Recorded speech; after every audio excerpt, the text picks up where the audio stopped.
يا أيها الناس قد جاءكم برهان من ربكم وأنزلنا إليكم نورا مبينا.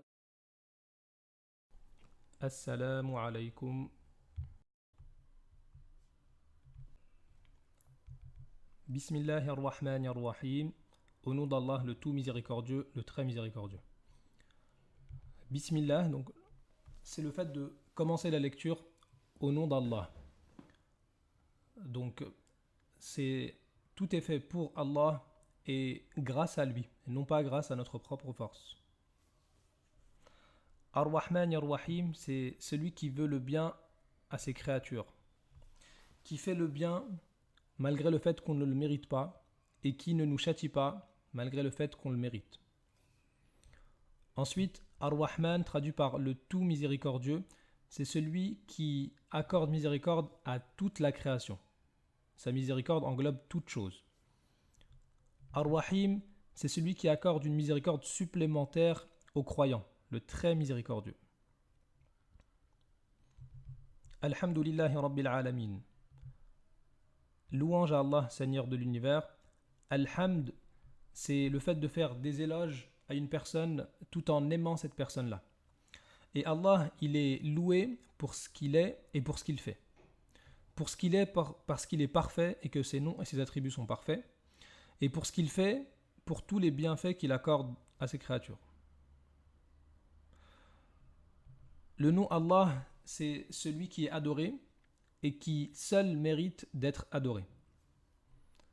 Rabbil Alamin, Rabb, c'est le Seigneur, donc c'est-à-dire le Créateur, celui qui a tout créé, le Maître, celui qui possède toute chose, et le Gérant, celui qui gère toute la création. Al-Alamin, l'univers, c'est tout en dehors d'Allah, donc tout en dehors du Créateur. Ça vient aussi de alam, qui veut dire signe, parce que dans toute la création, il y a des signes qui prouvent l'existence du Créateur. Ar-Rahman Ar-Rahim, on a déjà vu. Maliki Yawmiddin, maître du jour de la rétribution. Donc ici, pourquoi c'est dit Maliki Yawmiddin, maître du jour de la rétribution, alors qu'Allah c'est le maître de tous les jours? Tout simplement parce que c'est ce jour-là que tous les royaumes terrestres disparaîtront et que le royaume d'Allah sera apparent à tout le monde. Iyyaka na'budu wa iyyaka nasta'in, c'est toi seul que nous adorons et c'est toi seul dont nous implorons secours. Iyyaka na'bud, c'est le but de la création, le fait d'adorer Allah. Wa iyyaka nasta'in, c'est le moyen de parvenir à cet objectif-là, la demande de l'aide à Allah. Et ici, on remarque que le droit d'Allah, Iyyaka na'bud, passe avant le droit des créatures, Iyyaka nasta'in. On remarque aussi que c'est dit Iyyaka na'bud, c'est toi seul que nous adorons, et non pas na'buduka, nous t'adorons. Pourquoi cette inversion? Pour appuyer le fait que seul Allah doit être adoré. Iyyaka na'bud wa iyyaka nasta'in. Ihdina as-sirat al-mustaqim, guide-nous dans le droit chemin. As-sirat al-mustaqim, c'est le droit chemin, le chemin qui ne contient pas d'erreur, le Coran, l'islam, la vérité. Ihdina, guide-nous.